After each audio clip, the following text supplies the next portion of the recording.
Alright. Nyaya Chabangu, Caxman onyatsotsanangura zvaanofunga pamusoro pekuti Chabangu wakazobudikira sei. Right, Hans. This is how I think he issued a statement, the Caxman. This is how I think Chabangu was born. After the split from the MDC alliance, leaders like Nelson Chamisa, Tendai Bit, Job Scala, Washman Ngube, and others came together to form the Citizens Coalition for Change, CCCC, Triple C, whatever. Right. While many of them were acting in good faith, Chamisa, in his view, Caxman, had a different agenda to make everything revolve around himself, centralizing control of the party, avoiding accountability, and taking charge of all financial inflows, including donations. All right.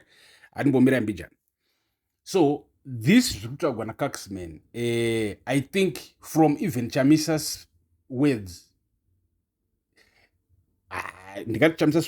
but yeah, from somewhere there, Chamisa did this actually kuti part ye triple C yanga isina structures, and the reason was simple, so that it will be hard for an outsider to buy people. Both kana munhu ane marengi achizikama kuti alright, this is the secretary general, this is the chi. Kana ZANU-PF yakuuya, it can specifically by munhu anenge achiziva kuti uyu ndiye ane chinzvimbo chakati, and munhu ane chinzvimbo chakati akataura zvinhu zvose zvobva zvachinja, so it becomes easy. But kana isina ma-structures, that means they would have to buy Chamisa himself, of which Chamisa cannot be bought because he is the guy arikuda kupiwa chigaro nevanhu cheupresident nevanomutevera, and it's so inzwai. So Caxman ari kuti manje Chamisa ngakukontrola zvese including mari etc and it. So as time went on, other leaders began to feel sidelined. That frustration grew day by day. Eventually, they devised what they thought was a solution to counter what they saw as a power-hungry leadership. At that point, their expectations had shifted. They were now focused more on accessing political party funding.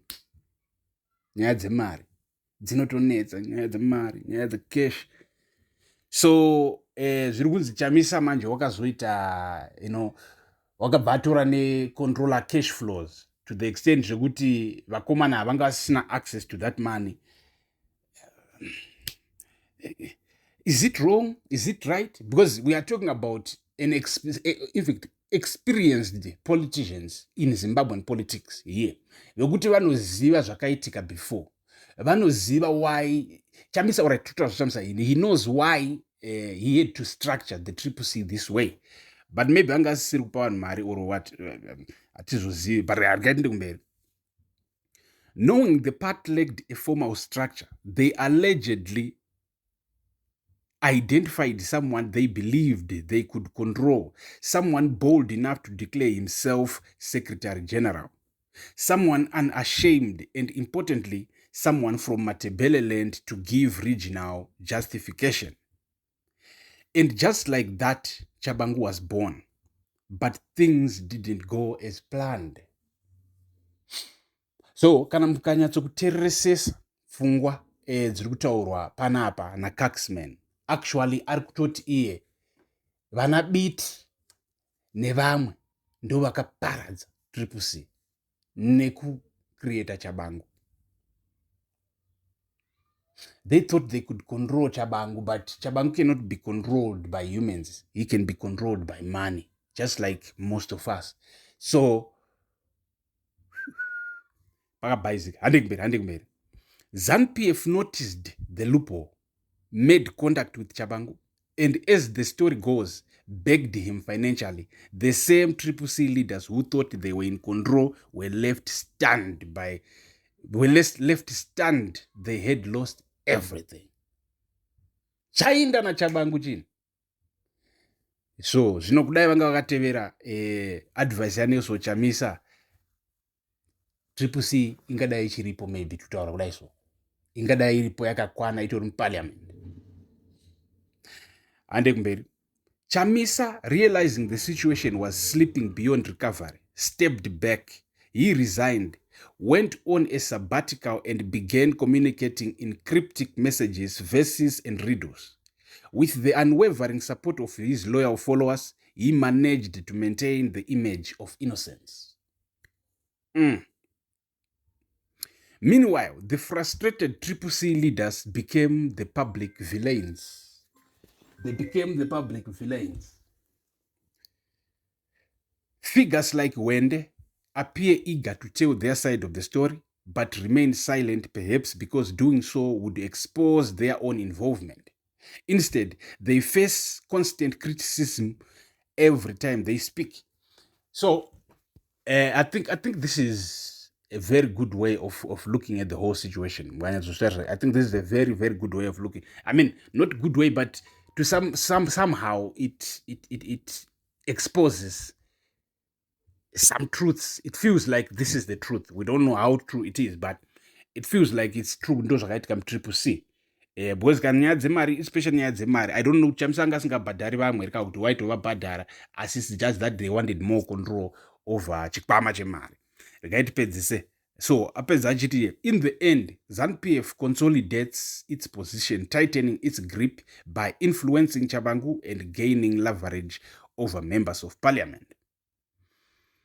So izvi ndo zviri kuitika muri yezimbabwe, ndo mamiriro azvakaita, ndo mataurirwo azviri kuitwa naCaxman. Caxman ari kufungira kuti vakomana veTriple C vana biti pachavo, vana Job Scala, vana Washman Ncube ndo vakagadzira Chabangu, and unfortunately ndo kuparadza kwavakaita Triple C.